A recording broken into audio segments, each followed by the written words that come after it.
Bagas, seorang pengusaha bangkrut, menemukan rahasia pesugihan kandang bubrah. Ia berhasil kaya raya, tapi harus membayar mahal. Bukan dengan tumbal nyawa, melainkan dengan kebahagiaan dan keutuhan keluarganya. Saksikan kisah nyata tentang bagaimana harta bisa meruntuhkan segalanya, termasuk istrinya. Di antara deretan ruko yang menjulang di pusat kota, ada sebuah toko kelontong yang tampak lusuh. Plang namanya sudah pudar. Cat dindingnya mengelupas di sana-sini. Itu adalah toko milik Bagas, satu-satunya harta yang ia miliki, dan kini harta itu sedang berada di ambang kehancuran. Sudah berbulan-bulan toko itu sepi, debu tebal menumpuk di rak-rak kaca yang kosong. Hanya ada 1 atau 2 pembeli yang datang dalam sehari. Itu pun hanya untuk membeli kebutuhan kecil seperti rokok atau air mineral. Bagas, seorang pria parubaya dengan tatapan mata lelah, hanya bisa menghela napas panjang sambil membolak-balik buku catatan utang. Angka-angka merah itu terus menari-nari di depan matanya, seakan menertawakannya. Utang pada pemasok semakin menumpuk. Bagas sudah mencoba berbagai cara, mulai dari menawarkan diskon, memperbaiki tatanan barang, bahkan meminjam modal dari teman-teman dekat. Namun, semua usahanya terasa sia-sia. Setiap malam, ia pulang ke rumah dengan langkah gontai. Di sana, ia disambut oleh senyum hangat Kirana, istrinya, yang selalu menyajikan teh hangat dan camilan sederhana. Kirana adalah satu-satunya sumber kekuatan Bagas. Wanita itu tidak pernah mengeluh, meski hidup mereka kini serba kekurangan. Ia selalu berkata, "Yang penting kita sehat, Mas. Rezeki itu pasti ada. Tinggal menunggu waktunya saja." Namun, ucapan Kirana tidak bisa menenangkan hati Bagas yang semakin gelisah. Ia merasa gagal sebagai kepala keluarga. Ia melihat teman-teman dan tetangganya yang dulu sama-sama berjuang, kini sudah sukses. Sebut saja Pak Joni, pemilik warung makan di ujung jalan, kini memiliki cabang di mana-mana. Atau Pak Danu, yang dulu hanya pedagang keliling, sekarang menjadi juragan sembako. Mereka semua seolah mengejek kegagalannya. Bagas ingat betul, Pak Danu dulunya adalah tetangga yang sama-sama miskin. Rumahnya reot, dan ia seringkali tak punya uang untuk makan. Tapi dalam waktu kurang dari 1 tahun, hidupnya berubah drastis. Ia membeli mobil baru, membangun rumah mewah, dan selalu terlihat mengenakan pakaian mahal. Bagas sempat bertanya-tanya, apa rahasia di balik kesuksesan cepat itu? Pak Danu hanya tersenyum misterius dan menjawab, ada cara yang lebih cepat, gas. Tapi tidak semua orang berani mengambilnya. Kata-kata itu terus terngiang di kepala Bagas. Keputusasaan membuatnya mulai berpikir irasional. Ia pernah mendatangi dukun di desa sebelah, meminta jimat pelaris. Ia juga pernah ikut ritual pesugihan yang katanya bisa membuat dagangannya ramai. Namun, semua itu tidak membuahkan hasil. Utang tetap membengkak, dan tokonya semakin sepi. Suatu sore, saat ia sedang duduk termangu di depan tokonya, seorang pria tua yang ia kenal sebagai Mbah Karto, melintas. Mbah Karto adalah orang yang sangat dihormati di desa itu, dikenal karena ilmu gaibnya.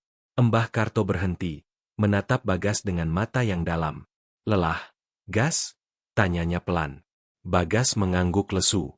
Toko saya sepi, Mbah. Entah apa yang salah, jawabnya. Mbah Karto tersenyum. Kau mencari cara yang salah.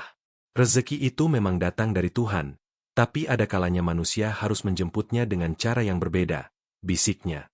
Ia kemudian menceritakan tentang sebuah pesugihan kuno yang hanya bisa dilakukan oleh orang-orang terpilih. Pesugihan ini tidak menuntut tumbal nyawa, hanya tumbal harta. Mbah Karto menyebutnya pesugihan kandang bubrah. Hati Bagas berdebar kencang. Ia tahu, apa yang Mbah Karto tawarkan adalah jalan pintas yang berbahaya.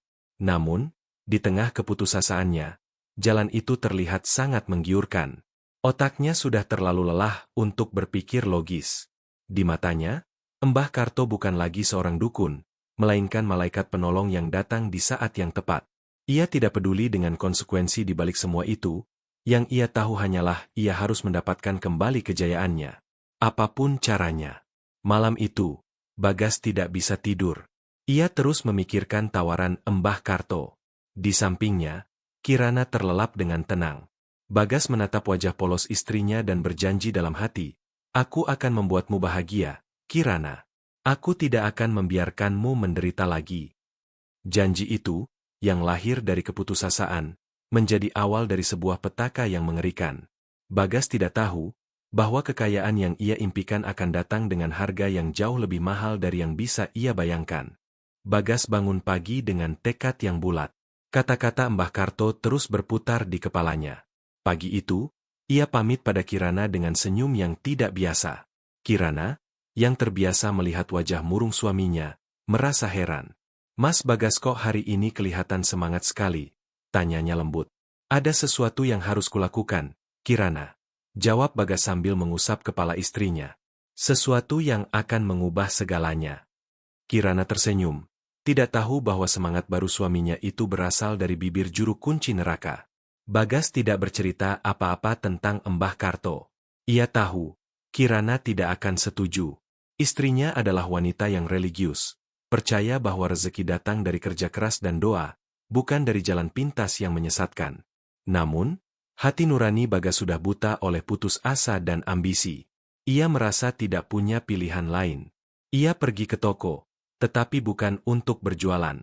Ia malah menghitung uang yang tersisa di laci. Tidak banyak, hanya cukup untuk makan beberapa hari. Ia mengangguk yakin. "Ini cukup," gumamnya. Sisa uang itu ia gunakan untuk membeli beberapa peralatan tukang, palu, paku, dan beberapa lembar papan kayu bekas. Ia tidak ingin membeli bahan bangunan baru, karena Mbah Karto berpesan, kandang bubrah tidak butuh kemewahan. Semakin jelek, semakin kuat. Siang itu, ia mulai membangun sebuah gubuk kecil di halaman belakang rumahnya. Letaknya tersembunyi di balik pohon mangga yang rindang, jauh dari pandangan orang. Keringat membasahi bajunya, tetapi Bagas tidak peduli. Ia terus memaku, memotong, dan menyusun papan-papan kayu itu. Dalam benaknya, setiap pukulan palu adalah langkah menuju kekayaan. Ia membayangkan toko kelontongnya kembali ramai. Laci uangnya penuh, dan ia bisa membelikan Kirana apapun yang diinginkannya. Ia tidak sadar, di balik gubuk yang ia bangun, Pak Danu sedang mengawasinya dari balik pagar. Ekspresi Pak Danu tidak menunjukkan kebahagiaan, melainkan sebuah kengerian dan kepedihan yang mendalam. Matanya sayu, seolah melihat dirinya di masa lalu. Ia menggelengkan kepalanya pelan, seperti ingin memperingatkan Bagas, tetapi ia tidak berani. Ia tahu, sekali perjanjian itu dibuat, tidak ada jalan untuk kembali. Sore harinya, gubuk itu selesai. Bangunannya memang jelek, papan-papannya tidak rata, atapnya pun hanya terbuat dari seng bekas yang berkarat. Persis seperti yang Mbah Karto minta. Malam itu, Bagas menunggu hingga Kirana tertidur pulas. Ia menyelinap keluar rumah, membawa baskom kecil berisi sesajen yang sudah ia siapkan diam-diam, kembang 7 rupa, kemenyan, dan sebotol air sumur. Di dalam gubuk yang gelap dan pengap, ia menyalakan lilin. Cahayanya berkedip-kedip, menciptakan bayangan aneh di dinding yang reyot. Bagas duduk bersila, mengikuti semua petunjuk Mbah Karto. Ia membakar kemenyan, mengucapkan mantra-mantra yang aneh, dan meletakkan sesajen di sudut ruangan. Aroma wangi kemenyan bercampur dengan bau tanah yang lembab, menciptakan suasana yang mencekam. Tiba-tiba, suhu di dalam gubuk itu turun drastis. Udara terasa dingin dan berat. Lilin di hadapan Bagas padam, meskipun tidak ada angin. Kegelapan total menyelimutinya. Bagas merasa ketakutan, tetapi ia terus mengucapkan mantra, seolah-olah ia sedang berdialog dengan sosok yang tidak kasat mata. Kemudian, sebuah suara berbisik, sangat dekat di telinganya. "Apakah kamu bersedia?" Suaranya serak dan dingin, seperti gemerisik daun kering yang tertiup angin. Bagas, dengan napas tersengal, mengangguk.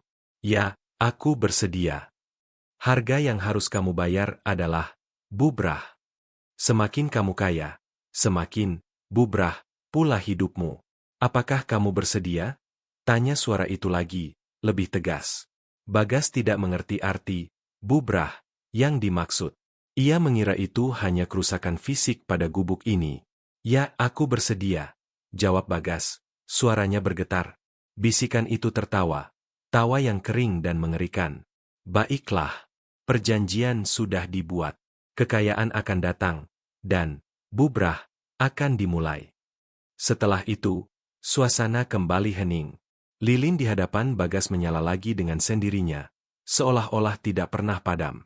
Bagas bergegas keluar dari gubuk itu. Ia tidak peduli dengan rasa takut yang menggigit. Yang ada di pikirannya hanyalah janji kekayaan yang baru saja ia dapatkan. Ia pulang ke rumah, menjatuhkan dirinya di samping Kirana yang masih tertidur. Hatinya dipenuhi rasa bangga dan harapan.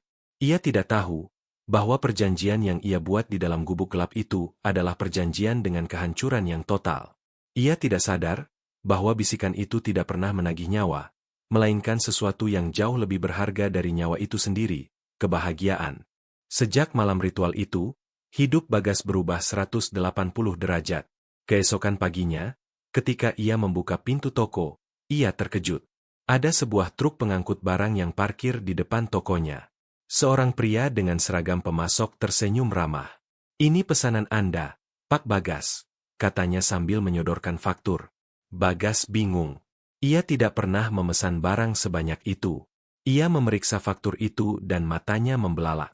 Di sana tertulis nama dan alamatnya, lengkap dengan daftar barang yang sangat banyak. Karung-karung beras, dus-dus mie instan, berlusin-lusin minyak goreng, dan banyak lagi. Total harganya mencapai puluhan juta rupiah. Dan yang lebih aneh lagi, di bawahnya tertulis, lunas. "Tapi saya tidak pernah memesan ini," kata Bagas, masih tidak percaya. Pria itu tersenyum. "Pihak manajemen bilang, ini sebagai bonus untuk pelanggan setia. Nikmati saja, Pak." Bagas mengangguk bingung. Ia menerima barang-barang itu, dan otaknya mulai mencerna kejadian ini. Mungkinkah ini perwujudan dari perjanjian semalam? Benar saja, tidak lama setelah truk itu pergi, sebuah taksi berhenti di depan tokonya. Penumpangnya adalah seorang wanita paruh baya.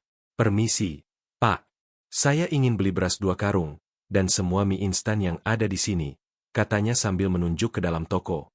Bagas terkejut. Wanita itu membeli semua barang yang baru saja ia terima. Setelah itu, satu persatu pelanggan berdatangan. Entah dari mana asalnya, mereka membeli barang-barang dalam jumlah besar, seolah-olah mereka adalah pelanggan tetap yang sudah lama tidak berbelanja di tokonya. Tidak sampai sore hari, rak-raknya sudah kosong kembali, dan laci uangnya sudah penuh. Bagas pulang dengan wajah berseri-seri. Ia menunjukkan tumpukan uang itu pada Kirana. "Lihat, Kirana, usahaku membuahkan hasil," serunya. Kirana menangis bahagia. "Aku tahu, Mas. Aku selalu yakin padamu." Malam itu, mereka merayakan kesuksesan kecil itu. Namun, di tengah kebahagiaan itu, sesuatu yang aneh terjadi. Tiba-tiba, atap di atas kamar mereka mengeluarkan suara berderit. Sebuah keramik atap jatuh, menimpa lantai dengan suara keras, meninggalkan lubang kecil di langit-langit. Bagas hanya mengabaikannya. "Ah, cuma keramik tua," gumamnya. "Besok aku akan panggil tukang untuk memperbaikinya."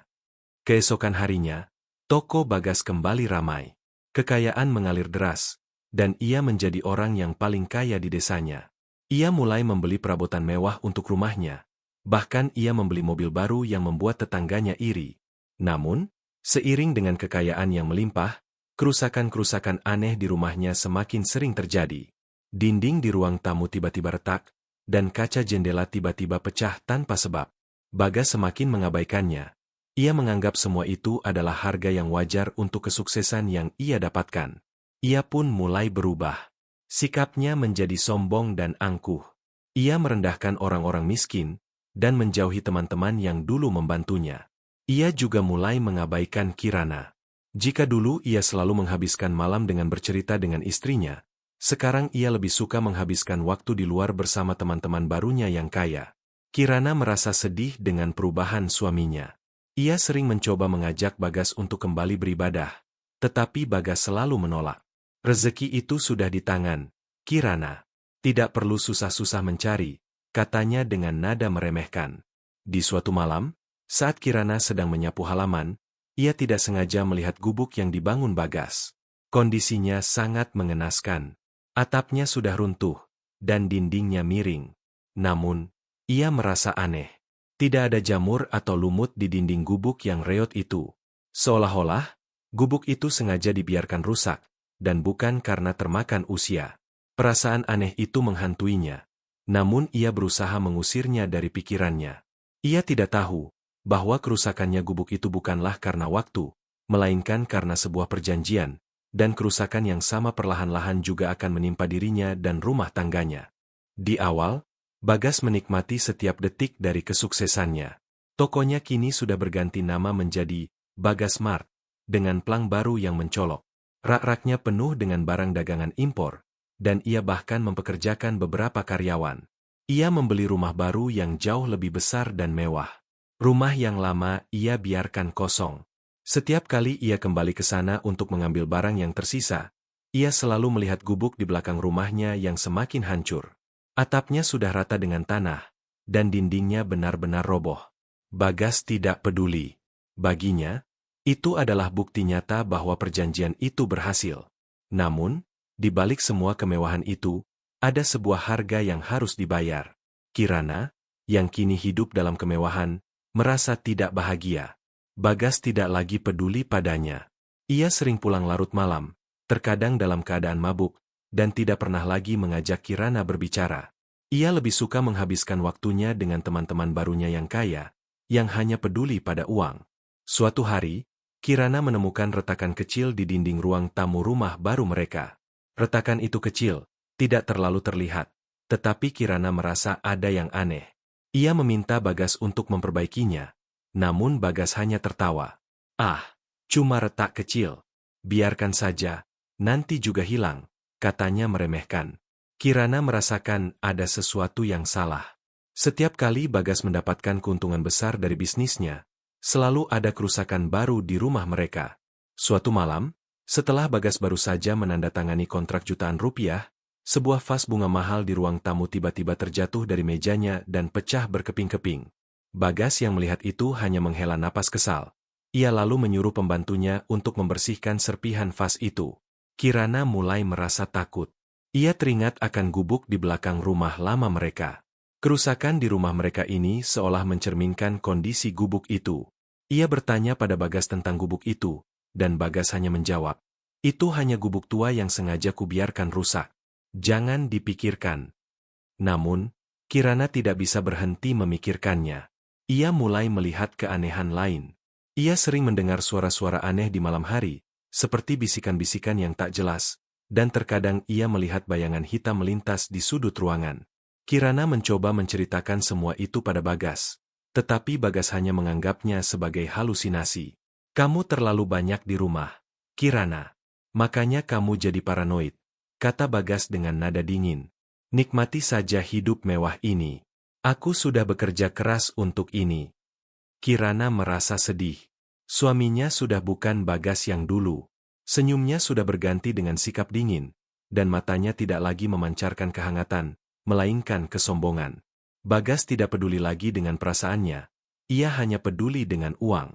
Suatu hari, saat Kirana sedang menyiram bunga, ia melihat Pak Danu, tetangga lama mereka, berjalan melewati rumah barunya. Ia menyapa Pak Danu. "Pak Danu, apa kabar?" Pak Danu, yang terlihat tua dan lelah, hanya tersenyum tipis. "Kabarku tidak baik, Kirana. Aku harap kamu baik-baik saja." Kirana merasa bingung dengan jawaban Pak Danu. "Ada apa, Pak?"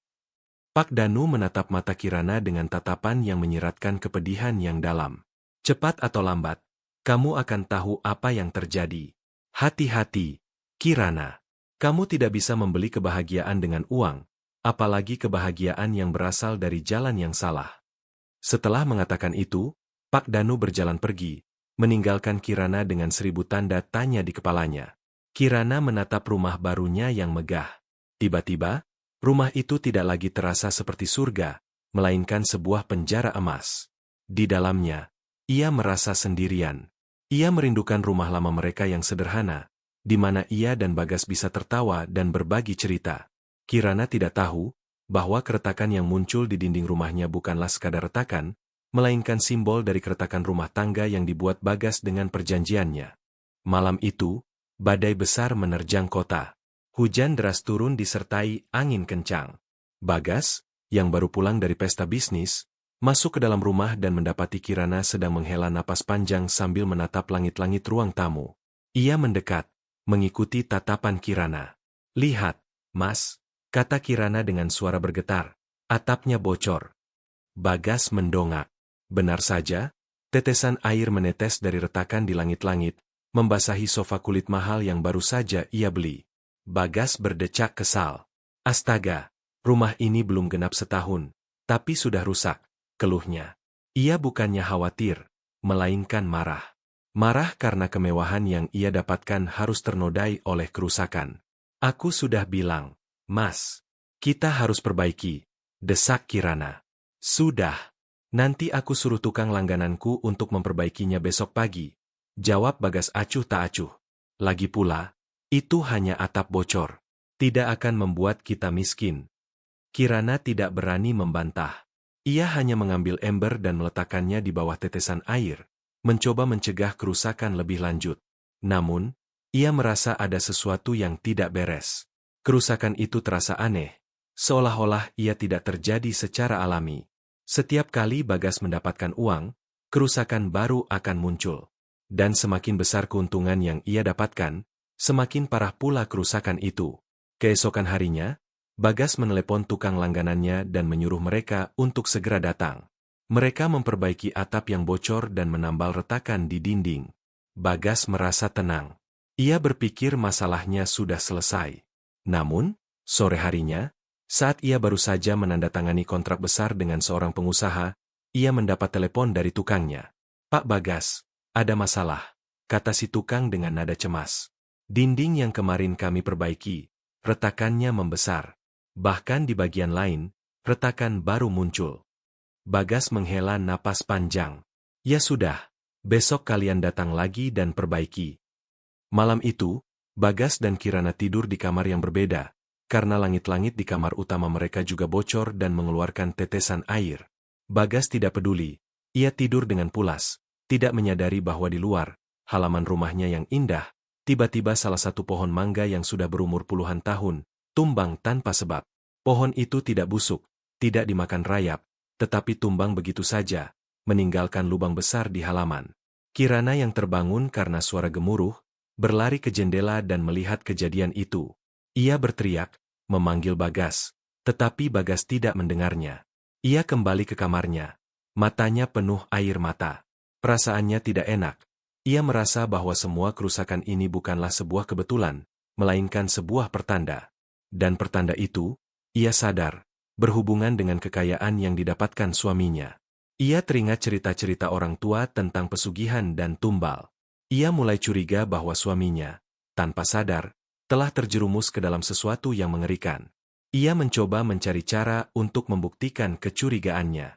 Ia mulai bertanya kepada tetangga-tetangga lama mereka tentang kesuksesan mendadak Pak Danu, dan mereka semua memberikan jawaban yang sama. Pak Danu juga mengalami hal yang aneh di rumahnya. Atapnya seringkali bocor, dindingnya retak, dan barang-barang miliknya seringkali rusak tanpa sebab. Di saat yang sama, Bagas, yang tenggelam dalam kesuksesannya, tidak menyadari bahwa ia telah mengabaikan hal yang paling berharga dalam hidupnya. Ia tidak lagi peduli dengan Kirana, dengan rumahnya, dengan pohon yang tumbang. Yang ia pedulikan hanyalah uang. Ia bahkan merasa bahwa kerusakan itu adalah hal sepele, harga kecil yang harus ia bayar. Namun, ia tidak tahu bahwa kerusakan itu bukanlah tumbal harta, melainkan tumbal dari rumah tangga dan kebahagiaannya sendiri. Seiring berjalannya waktu, kerusakan di rumah Bagas dan Kirana semakin parah. Bagas, yang kini sudah tenggelam dalam kesombongan dan kekayaan, tak lagi peduli. Bahkan ketika atap di kamar utamanya runtuh, ia hanya menghela napas kesal dan menyuruh Kirana untuk tidur di kamar tamu. "Sudah, Kirana, jangan khawatir. Nanti aku suruh tukang langganan datang lagi," katanya santai. Kirana tidak bisa lagi menahan kesedihannya. Ia merasa asing di rumahnya sendiri. Rumah yang dulu hangat dan penuh tawa kini terasa dingin dan hancur. Kerusakan itu bukan hanya pada bangunan, tetapi juga pada hubungan mereka. Bagas tidak lagi mengenali istrinya. Ia hanya melihat Kirana sebagai bayangan yang selalu mengeluh dan mengganggu kesuksesannya. Suatu malam, Kirana terbangun dari tidurnya karena merasa kedinginan. Ia membuka matanya dan melihat bayangan hitam berdiri di sudut kamar. Bayangan itu tinggi, kurus, dan bergerak perlahan, seolah sedang mengawasinya. Kirana menjerit ketakutan. Suara jeritannya membangunkan Bagas yang sedang tidur pulas di kamar lain. Bagas berlari ke kamar tamu dan mendapati Kirana sedang menangis ketakutan di sudut ranjang. "Ada apa? Kamu kenapa?" tanya Bagas, panik. Ada bayangan hitam di sana, Mas," jawab Kirana sambil menunjuk ke sudut ruangan. Bagas menatap ke sudut ruangan, tetapi tidak menemukan apa-apa. Ia hanya menganggapnya sebagai halusinasi. "Kamu pasti mimpi buruk, Kirana," katanya. "Sudahlah, tidur lagi."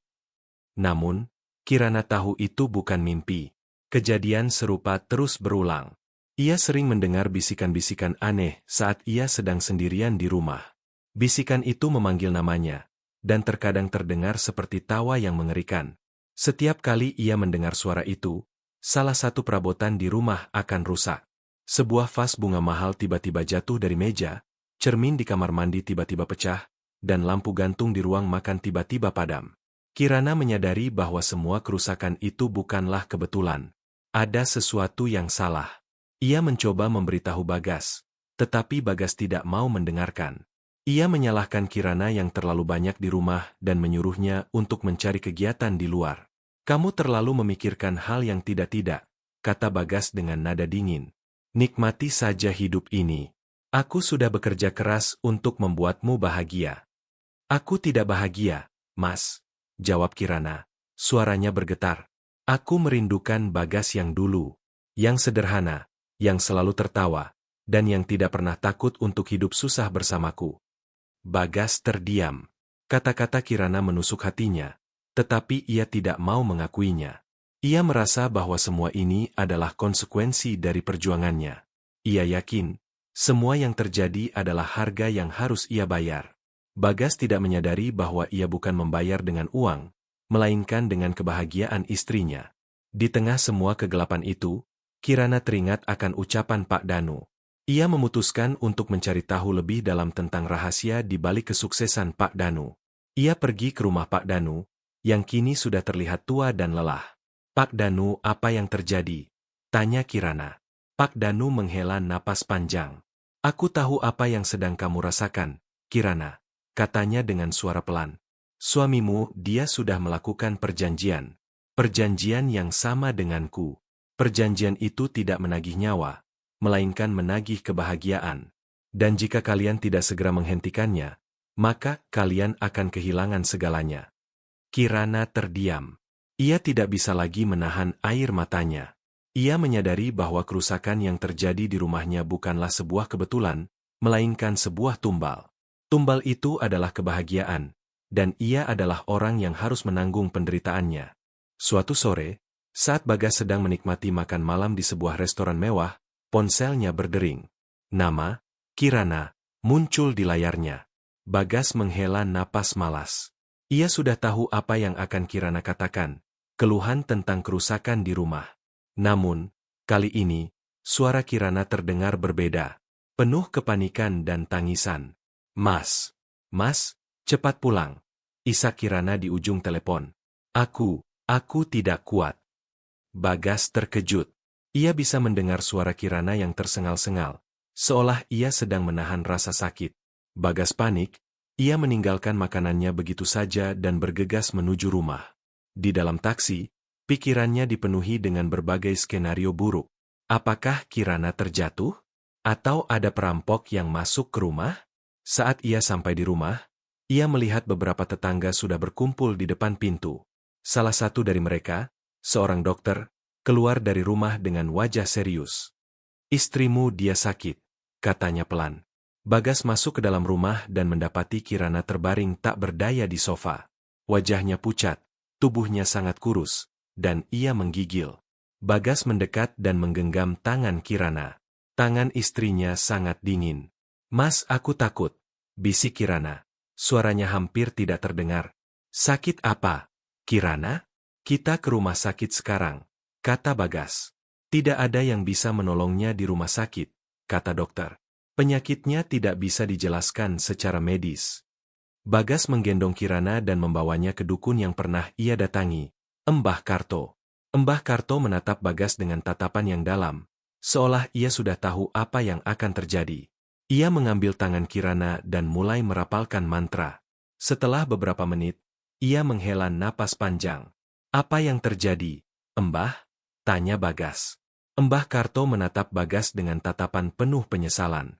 Perjanjian itu sudah menuntut tumbalnya, Bagas. Tumbal? Tapi Mbah bilang, perjanjian itu tidak menuntut nyawa manusia. Bagas berteriak, tidak percaya. Benar, kata Mbah Karto. Perjanjian itu tidak menuntut nyawa. Tapi ia menuntut bubrah. Dan, kandang bubrah, itu bukanlah gubuk di belakang rumahmu. Kandang bubrah, itu adalah rumah tanggamu, kebahagiaanmu, keluargamu, dan istrimu. Semakin kamu kaya, semakin hancur pula hidupmu. Bagas terdiam. Otaknya memutar kembali semua kejadian aneh yang terjadi belakangan ini. Kerusakan-kerusakan di rumah, bisikan-bisikan aneh, dan penyakit Kirana. Semua itu bukanlah kebetulan. Itu adalah tumbal yang harus ia bayar. Apa yang harus aku lakukan, Mbah? Tanya Bagas. Suaranya bergetar. Mbah Karto menggelengkan kepalanya. Tidak ada yang bisa kamu lakukan. Perjanjian itu tidak bisa dibatalkan. Kamu sudah terikat. Sekarang, kamu hanya bisa menanggung akibatnya. Bagas kembali ke rumahnya dengan hati hancur. Ia menatap rumahnya yang megah. Tiba-tiba, rumah itu tidak lagi terasa seperti surga, melainkan sebuah makam. Ia menyesal. Menyesal telah melakukan perjanjian itu. Ia menyesal telah mengabaikan Kirana. Ia menyesal telah meremehkan cinta dan kebahagiaan. Ia sadar, uang tidak akan pernah bisa membeli kebahagiaan, dan ia telah menukarkan kebahagiaannya dengan uang. Dan kini, ia harus menanggung akibatnya. Penyakit Kirana semakin memburuk. Tubuhnya kurus kering, dan matanya cekung. Ia hanya bisa terbaring lemah di ranjang, menggigil kedinginan meskipun sudah diselimuti. Bagas, yang kini sudah menyadari kesalahannya, mulai panik. Ia menghabiskan seluruh kekayaan yang ia dapatkan untuk mengobati Kirana. Ia menyewa dokter terbaik, bahkan memanggil dukun-dukun terkenal dari berbagai kota. Namun, tidak ada satupun dari mereka yang bisa menolong. Penyakit ini bukan dari dunia manusia, Pak, kata seorang dokter dengan nada putus asa. Ini adalah penyakit dari perjanjian, tidak ada obatnya, kata seorang dukun tua dengan wajah muram. Bagas tidak menyerah. Ia mulai mempekerjakan tukang untuk memperbaiki seluruh rumahnya. Ia membeli bahan bangunan terbaik, menyewa arsitek untuk merancang ulang rumahnya. Ia berpikir, jika ia bisa memperbaiki kandang bubrah ini, maka penyakit Kirana akan sembuh. Namun, setiap kali ia memperbaiki satu bagian lain akan rusak. Atap yang baru dipasang tiba-tiba runtuh, membuat atap yang baru dibeli hancur berkeping-keping. Dinding yang baru dicat kembali retak, dan retakannya menyebar seperti jaring laba-laba. Pintu yang baru diganti tiba-tiba lepas dari selnya, dan kaca jendela yang baru dipasang pecah tanpa sebab. Bagas merasa putus asa. Ia menghabiskan puluhan juta rupiah, tetapi semua usahanya sia-sia. Rumah itu seolah menolak untuk diperbaiki. Di tengah kekacauan itu, Bagas menyadari bahwa ia telah kehilangan segalanya. Ia tidak lagi peduli dengan uang. Yang ia inginkan hanyalah Kirana kembali sehat. Ia mendekati ranjang Kirana, menggenggam tangannya yang dingin. Maafkan aku, Kirana. Isaknya. Maafkan aku. Aku tidak tahu kalau ini akan terjadi. Aku hanya ingin membuatmu bahagia. Kirana tersenyum lemah. Tidak apa-apa, Mas, bisiknya. Aku tidak pernah butuh semua ini. Aku hanya butuh kamu. Kata-kata Kirana menusuk hati Bagas. Ia menyadari bahwa ia telah kehilangan hal yang paling berharga dalam hidupnya. Ia telah menukar cinta istrinya dengan kekayaan yang tidak ada artinya. Dan kini, ia harus membayar harga yang sangat mahal. Malam itu, badai kembali datang. Hujan turun dengan deras, dan angin menderu-deru. Di tengah badai itu, Kirana terbatuk-batuk. Bagas, yang berada di sampingnya, melihat wajah Kirana semakin pucat. Ia memanggil ambulans, tetapi teleponnya tidak bisa terhubung. Ia berusaha keluar rumah, tetapi pintu utamanya tidak bisa dibuka. Bagas panik. Ia memanggil bantuan, tetapi tidak ada yang mendengar. Rumah itu seolah-olah mengisolasi mereka dari dunia luar. Di tengah badai, Bagas menyadari bahwa ia dan Kirana terjebak di dalam rumah yang perlahan-lahan hancur. Ini adalah puncak dari bubrah yang sebenarnya. Bukan hanya kerusakan fisik, tetapi juga kehancuran total. Kehancuran yang tidak bisa diperbaiki oleh uang atau apapun. Dokter dan dukun yang dipanggil Bagas datang satu persatu, tetapi mereka semua hanya bisa menggelengkan kepala. Penyakit Kirana tidak bisa dijelaskan secara medis, tidak bisa diobati dengan obat-obatan, dan tidak bisa disembuhkan dengan mantra. Bagas merasa putus asa, ia memohon-mohon kepada mereka untuk mencoba lagi, tetapi mereka semua menolak. Percuma, Pak, kata seorang dokter. Penyakitnya sudah terlalu parah. Kekuatannya sudah menggerogoti tubuh istri Anda. Bagas menghela napas panjang. Ia menyadari bahwa ia telah kehilangan segalanya. Ia tidak lagi peduli dengan uang. Yang ia inginkan hanyalah Kirana kembali sehat. Ia mendekati ranjang Kirana, menggenggam tangannya yang dingin. Maafkan aku, Kirana. Isaknya. Maafkan aku. Aku tidak tahu kalau ini akan terjadi. Aku hanya ingin membuatmu bahagia. Kirana tersenyum lemah. Tidak apa-apa, Mas. Bisiknya. Aku tidak pernah butuh semua ini. Aku hanya butuh kamu. Kata-kata Kirana menusuk hati Bagas. Ia menyadari bahwa ia telah kehilangan hal yang paling berharga dalam hidupnya. Ia telah menukar cinta istrinya dengan kekayaan yang tidak ada artinya. Dan kini, ia harus membayar harga yang sangat mahal. Di tengah keputusasaannya, ia teringat akan Mbah Karto. Ia pergi menemui Mbah Karto, memohon-mohon agar perjanjian itu dibatalkan. Mbah Karto menatapnya dengan tatapan penuh penyesalan. Sudah kubilang, Bagas, perjanjian itu tidak bisa dibatalkan, katanya. Hanya ada satu cara untuk menghentikan bubrah ini. Apa, Mbah? Apapun akan kulakukan, teriak Bagas. Kamu harus membayar tumbal yang diminta, kata Mbah Karto. Tapi apa? Tanya Bagas, bingung. Kamu akan tahu saat waktunya tiba, jawab Mbah Karto. Bagas kembali ke rumahnya dengan hati hancur. Ia menatap rumahnya yang megah. Tiba-tiba, rumah itu tidak lagi terasa seperti surga, melainkan sebuah makam. Ia menyesal. Menyesal telah melakukan perjanjian itu. Ia menyesal telah mengabaikan Kirana. Ia menyesal telah meremehkan cinta dan kebahagiaan. Ia sadar, uang tidak akan pernah bisa membeli kebahagiaan, dan ia telah menukarkan kebahagiaannya dengan uang. Dan kini, ia harus menanggung akibatnya. Bagas duduk di samping ranjang Kirana, menggenggam tangannya yang semakin dingin. Napas Kirana terasa sangat lemah, nyaris tak terdengar. Bagas membisikkan kata-kata penyesalan, memohon maaf atas keserakahannya. Ia menyesal telah menukar kebahagiaan mereka dengan tumpukan uang. Ia berjanji akan mengembalikan semuanya, jika ia bisa. Tapi ia tahu, janji itu terlambat. Hujan deras kembali turun di luar, dan angin berhembus kencang, seolah alam pun sedang menangisi nasib mereka. Tiba-tiba, atap di atas kamar tamu, tempat Kirana beristirahat, mengeluarkan suara gemuruh. Bagas mendongak. Ia melihat retakan besar di langit-langit, dan debu berjatuhan. Ia panik, segera menggendong Kirana dan membawanya ke ruang tengah, yang ia pikir adalah tempat paling aman. Namun, ia salah. Sesaat setelah ia membaringkan Kirana, suara gemuruh kembali terdengar. Kali ini, sebuah retakan besar memanjang di dinding ruang tengah. Bagas berteriak, air matanya mengalir deras. Ia tidak bisa lari. Rumahnya yang megah, yang ia bangun dari keserakahannya, kini menjadi jebakan yang mengerikan.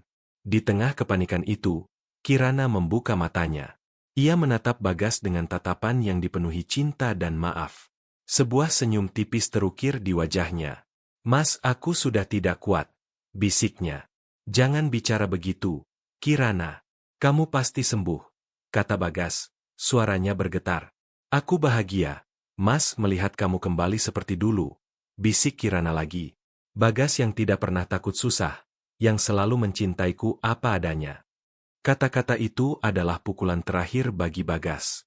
Ia merasa sakit yang tak terkira. Penyesalannya begitu besar, seolah-olah ia sedang dibakar hidup-hidup. Kirana menutup matanya. Napasnya berhenti, dan genggaman tangannya yang dingin melonggar. Ia pergi. Pergi untuk selamanya, di tengah-tengah reruntuhan, kandang bubrah, yang dibuat Bagas sendiri. Bagas tidak bisa lagi menahan tangisnya. Ia memeluk tubuh Kirana yang sudah tak bernyawa, memohon-mohon padanya untuk bangun. Namun, tidak ada jawaban. Di luar, suara gemuruh atap yang runtuh, dan dinding yang ambruk, seolah menjadi lagu duka untuk kematian Kirana. Beberapa hari kemudian, Pak Danu, yang mendengar kabar tentang meninggalnya Kirana, datang ke rumah Bagas.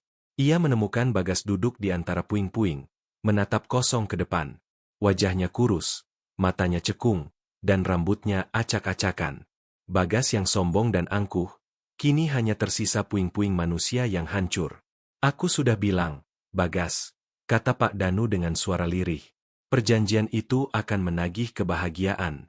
Dan ketika kebahagiaanmu sudah habis, maka tumbal terakhirnya adalah nyawa." Bagas tidak menjawab. Ia hanya terus menatap kosong ke depan, tidak lagi peduli dengan apapun. Ia tidak lagi memiliki apa-apa. Harta yang ia kejar telah hilang, dan kebahagiaan yang ia miliki telah direnggut. Ia kehilangan segalanya, dan yang tersisa hanyalah penyesalan. Di balik puing-puing rumah megah yang kini hanya tersisa kerangka, Bagas hidup seperti pengemis. Kekayaan yang ia dapatkan telah ludes, habis untuk biaya pengobatan Kirana dan perbaikan rumah yang sia-sia. Ia tidak punya apa-apa lagi, kecuali pakaian lusuh yang menempel di tubuhnya. Rambutnya gondrong tak terurus, wajahnya kotor dan dipenuhi janggut yang lebat. Setiap hari, ia hanya duduk termenung di antara reruntuhan, menatap kosong ke langit. Ia tidak lagi peduli dengan dunia luar. Ia tidak lagi peduli dengan tatapan iba dari para tetangga yang dulu iri padanya. Ia tidak lagi peduli dengan cemoohan dari para pedagang yang dulu ia rendahkan. Yang ia pedulikan hanyalah kenangan tentang Kirana. Ia sering mendengar bisikan-bisikan, bukan lagi bisikan jahat yang menjanjikan kekayaan, melainkan bisikan lirih yang memanggil namanya. Ia tahu itu adalah suara Kirana. Setiap bisikan itu, ia merasakan sakit yang tak tertahankan. Penyesalan itu menggerogoti hatinya, seolah-olah ia sedang dibakar hidup-hidup. Suatu malam, saat hujan deras turun, Bagas duduk di bawah atap yang sudah bolong. Ia memeluk lututnya, menggigil kedinginan. Sebuah bayangan hitam muncul di hadapannya. Bayangan itu bukan lagi sosok yang mengancam, melainkan sosok yang terlihat sedih dan kecewa. "Kamu telah menghancurkan segalanya," bisik bayangan itu. "Kamu telah menghancurkan rumahmu, keluargamu, dan kebahagiaanmu. Dan sekarang, kamu harus menanggung akibatnya." Bagas tidak berani menjawab. Ia hanya terus menggigil.